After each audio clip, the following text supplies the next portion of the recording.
Welcome to Women in Community. I am Cecilia, and I am here with my dear friend, Paula. And this month, we're talking about ripple effect. So take it away, Paula. Okay. You know, I think that we have all seen the way it looks when you throw a rock in a pond, right?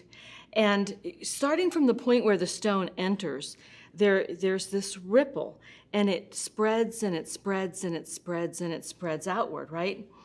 And so from that point, the ripple starts. I've always been amazed at even a small stone has the same effect. There's an origination point, and it just keeps rippling outwards. And I've always been amazed at how far the ripple spreads.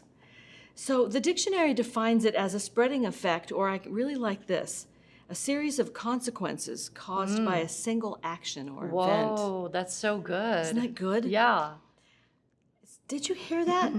It's a series of consequences caused by a single action or event. So we see this spreading effect in the water. You were created to have a spreading effect, a ripple effect in the world. That's right. And a whole series of consequences are put into motion because of your single action. That is amazing. We see this over and over in Scripture. Yeah. And as I was pondering this, I started thinking about what happened in the fall in Genesis 3. Mm-hmm. That was a ripple effect. We know what happened there. A single action in disobedience created, through one man, created a ripple effect that entered the world. The Apostle Paul had something to say about that in Romans 5. Yep.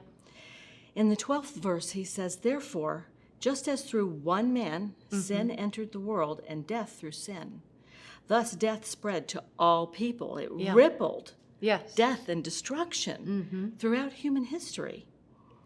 Adam was created originally to cause a ripple effect, but of life. Yeah. You know, of love, to spread God's nature and his character throughout the earth. Right. So a ripple effect is said to occur when an initial disturbance to a system propagates outward. An initial disturbance to a system propagates outward. I like that. So the stone is the initial disturbance, and the system is the water. And in the garden, God created for Adam a peace-filled, orderly, harmonious, well-supplied environment. And that harmony was not only with the environment, but it was with him, it was with everything created. Yeah. And eventually with Eve, harmony was the order of the day. Yeah, that's right. But sadly, Adam's action, his single action, created a disturbance in the order and purpose that God had created him for. And in Romans 5, verses 19 and 21, Paul says, "As sin reigned in death," or rippled death outward, "so righteousness reigns," or ripples life outward through Jesus. Paul said, "For by one man's disobedience, many were made sinners." Adam, we were all in Adam. So Adam's single action threw God's original plan into chaos, and it propagated outward to every single human. And 1 Corinthians 15:22 in the Good News translation says, "All people die because of their union with Adam." Wow. Yeah. Yeah. But I'm just kind of, Yeah, but take it how in. much more, right? Yes. That is the word in Romans 5, is how much more shall we not reign in life? Yes. Sorry, I couldn't help myself there. I'm so glad you did. Because then entered Jesus. Yeah. Right? Romans 5:19. So it started out with, "As sin reigned in death," Paul goes on to say, "so also by one man's obedience many will be made righteous." Yeah. Jesus' action in becoming one with our condition, paying our debt in full, and with us being raised to life, being raised out of death into life, was a disturbance to the chaos the enemy desired. Ooh, I like it. Yes. Yeah, big disturbance. Yes, you bet. The enemy's plans were thwarted in him. Yeah. And Jesus made available to all of humanity the love nature of God. I love this big picture thing. Yeah. You know, I'm such a big picture gal, and I love that. Yeah. So much just goes back to what happened there. Mm-hmm. And then the solution to that problem Yeah. is in Jesus, you know. So, and another thing that I love that happened in Jesus's disturbance of that order of what the enemy had was that he broke down the walls of division that the fall created between races, between people of different social status, between genders. Yeah. He broke all that down, and his ripple effect was to bring us all into life-giving union with him, Yes. making us all one. Yeah. So Jesus' ripple effect was righteousness and life in abundance. Wow. Isaiah 32:17 in the Amplified Classic says, and the effect of righteousness.